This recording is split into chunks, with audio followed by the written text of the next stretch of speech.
வறுத்த கோழிக்கறி குழம்பு செஞ்சு பார்க்கலாங்க. இதுக்கு முதல்ல வெங்காயத்தை மிக்சியில் போட்டு கொரகொரப்பாக அரைச்சி வச்சுக்கணுங்க. இந்த அளவுக்கு அரைச்சா போதுங்க, ரொம்ப மை போல் அரைச்சி வச்சுக்கணுங்கிறது இல்லை.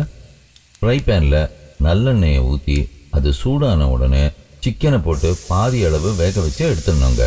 மீதியை குழம்புல போட்டு வேக வைக்கணுங்க.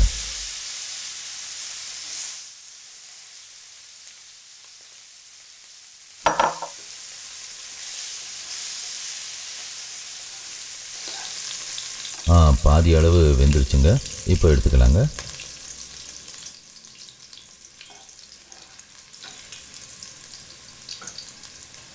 இப்போ அதே ஃப்ரை பேனில் இன்னும் கொஞ்சம் நல்லெண்ணெயை சேர்த்துக்கிட்டு எண்ணெய் சூடானதும் கடுகு போடுறோங்க. கடுகு நல்லா வெடிக்கணுங்க. அடுத்ததாக சீரகம், அப்புறம் சோம்பு போட்டுக்கோங்க. காஞ்ச மிளகாய் 2ஆக பிச்சு போட்டுக்கோங்க. கருவேப்பிலையும் போட்டுக்கோங்க. பூண்டை இடித்து போடணுங்க. இப்போது இஞ்சி பூண்டு பேஸ்ட்டு சேர்த்துக்கலாங்க. இஞ்சி பூண்டோட பச்சை வாடை போகிற வரைக்கும் நல்லா வதக்கணுங்க.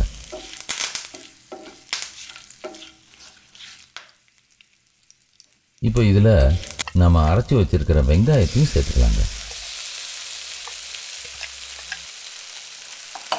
வெங்காயம் நல்லா பொன்னிறமாக வர வரைக்கும் வதக்கணுங்க. வெங்காயம் நல்லா பொன்னிறமாக வந்துருச்சுங்க. இப்போது மிளகாத்தூள், மல்லித்தூள், மிளகுத்தூள், தேவையான உப்பை போட்டுக்கலாம்.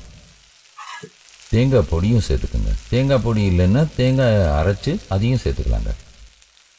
இது புளி பேஸ்ட்டுங்க. புளி பேஸ்ட் இல்லைன்னா புளியை கரைச்சும் சேர்த்துக்கலாங்க.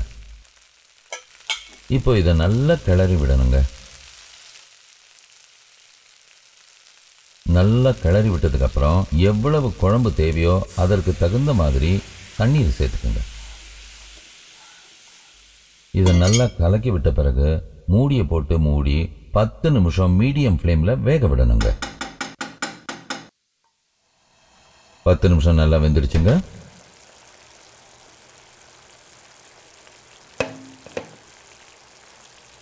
இப்போ பாதி அளவு வெந்த சிக்கனை சேர்த்துக்கலாங்க. இதை கொஞ்சம் கிளறி விட்டுட்டு உப்பு சரியா இருக்கான்னு கொஞ்சம் பார்த்துக்கோங்க.